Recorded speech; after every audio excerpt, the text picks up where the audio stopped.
Hello friends, welcome to Guntur RJ cookings. ఈరోజు మన ఛానల్లో బీరకాయ పెరుగు కర్రీ చేశాను. ఎలా చేయాలో చూద్దాం. ముందుగా ఒక ప్యాన్ పెట్టుకొని అందులో 2 టేబుల్ స్పూన్స్ ఆయిల్ వేసుకోవాలి. అలానే 1 స్పూన్ తాలింపు గింజలు, 2 ఉల్లిపాయలను కట్ చేసుకొని వేసుకొని ఫ్రై చేసుకోవాలి ఒక 2 నిమిషాల వరకు. అలానే ఒక పచ్చిమిర్చి వేయాలి, కొంచెం కరివేపాకు వేయాలి, వేసి బాగా ఫ్రై చేయాలి.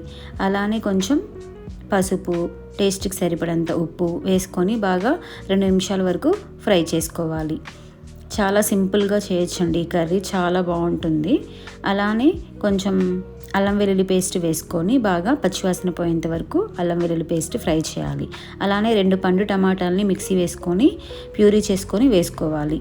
అలానే అందులోకి 1 స్పూన్ కారం, 1 స్పూన్ ధనియాల పొడి, 1 స్పూన్ జీలకర్ర పొడి వేసుకొని బాగా ఫ్రై చేసుకోవాలి. ఒక 5 నిమిషాల వరకు ఫ్రై చేసుకోవాలి మూత పెట్టుకొని. తర్వాత మూత తీసి మళ్ళీ ఒక 2 నిమిషాల వరకు కలిపి కొంచెం చింతపండు వేసుకోవాలి.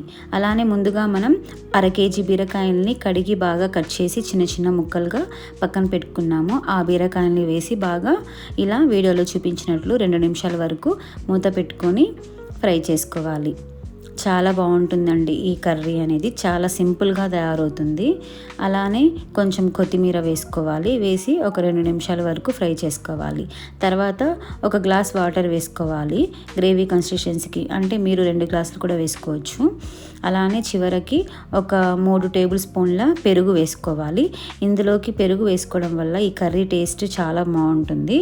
ఒకసారి ట్రై చేయండి. అన్నం చపాతీలోకి చాలా బాగుంటుంది. సింపుల్గా చాలా త్వరగా తక్కువ టైంలో ఈ కర్రీ తయారు చేసుకోవచ్చు. చాలా టేస్ట్ ఉంటుందండి బీరకాయ కర్రీ.